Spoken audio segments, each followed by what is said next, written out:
Hey everyone, it's Shelby from Crugers with the C.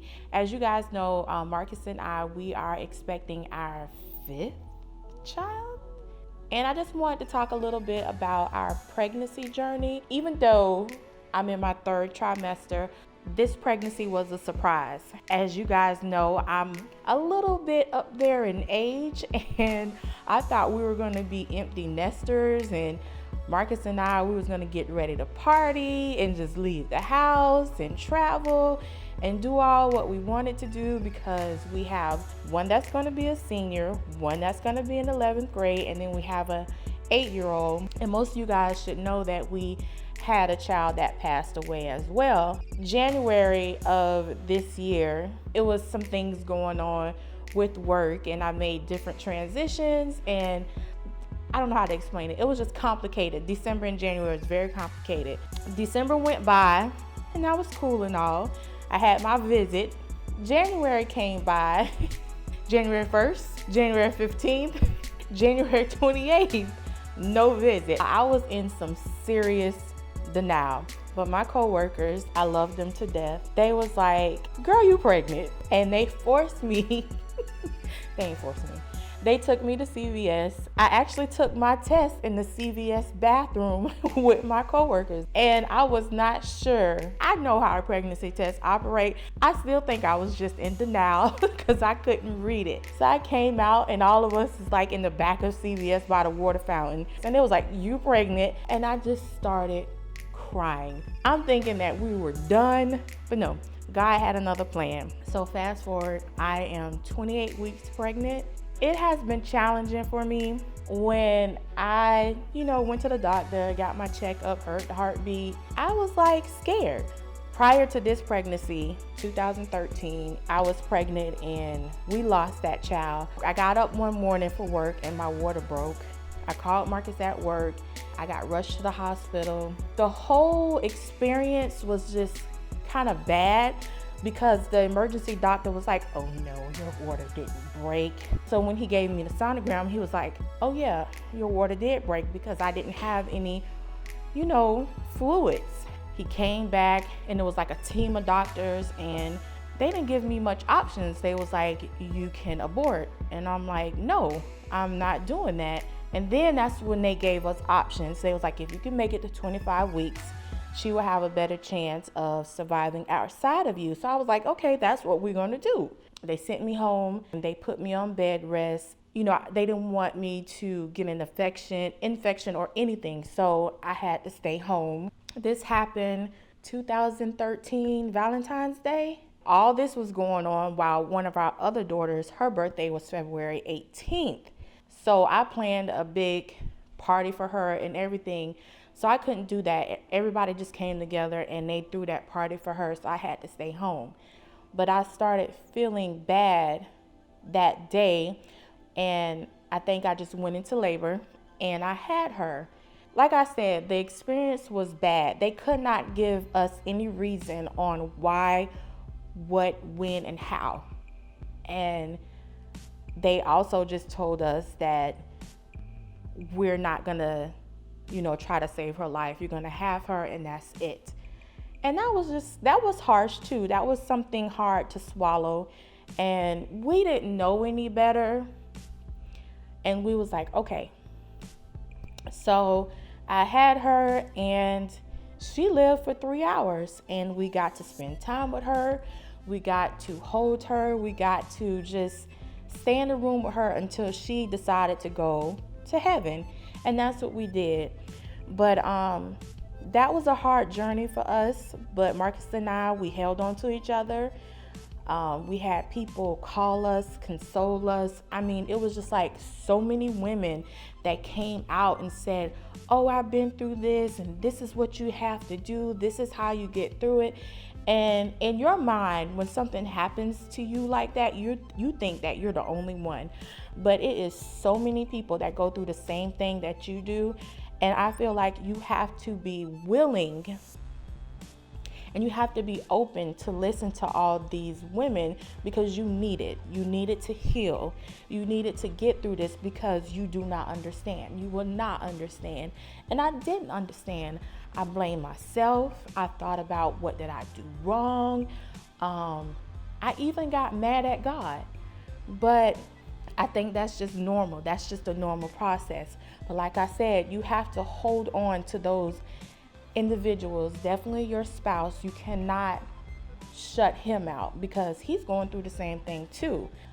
We had a funeral that was extremely tough as well. Now, it is tough to bury your own child, but we had family to help us get through it as well. And I tried my best not to shut down, and I believe Marcus tried his best not to shut down, and we just talked to each other. And I just think that's the best thing you can do. Fast forward to now, I'm pregnant again. So of course all those emotions and feelings came back. And I must say, for a long time in this pregnancy, I was depressed. I didn't think that I was depressed. I didn't think that I can get depressed, but I was worrying. I had worration. I know y'all heard that word before, worration. But I was worrying about every little week, every little thing that happened. I just felt like I had to be careful. And I was like, Lord, what if I fail again? And just everything that I felt when I lost, her name was Taylor. When we lost Taylor, everything that I felt then came rushing back, and I was nervous. I was like, can I carry this child full term? You know, is my body healthy enough because I'm much older? You know, am I capable of doing this? All these things came rushing back into my head, and I went into a depression.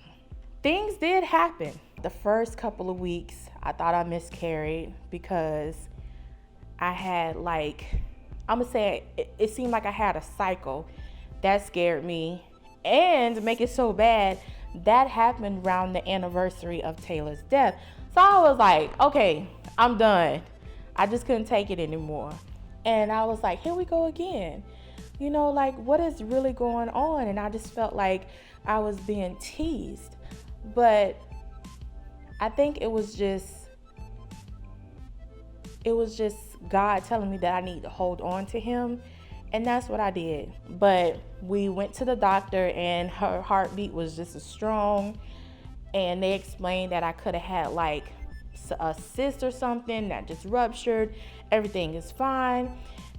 So that was a relief. And it just made me stronger. It made me believe, and it made me realize that I cannot sit here and be depressed, because what is that going to do? Who is that going to benefit? Is that going to benefit me? Is that going to benefit this child? Is that going to benefit my family? So I had to make a decision on what I needed to do, and I did. I'm going to tell you, once I got to 21 weeks, it got a lot easier. And once I got to 25 weeks, it just got extremely better. Like a weight was lifted off my shoulder. I just felt great. I must say, things are better. I feel better. I'm not worrying about anything. The only thing I must say I'm worrying about is the typical things of, you know, getting the house together and baby registries. I mean, my baby registry is very strategic because I'm an older mom. I need convenience. And I got other kids. I just need convenience. I don't want all this fancy stuff. I need stuff that's going to work for me. I'm just interested to see how this little one is going to be. I hope she's calm. I hope she knows her days and nights. I really do hope that, but you know how babies are. But yeah, I just wanted to come to you guys. I just wanted to encourage anyone out there that have miscarried or had a baby and they passed away. If you don't know what to do, you have to lean on those individuals that are there, that's willing to help you, that has gone through this. Just hold on to God, because you never know. I don't know if you're ever going to get your answer on why it happened, but I feel like I got my answer, that I am a testimony and I can help someone else. And I'm just here to say that you will get through it. You can get through it. Don't think that you won't. There's nothing wrong with you. you're not a bad person, a bad mother.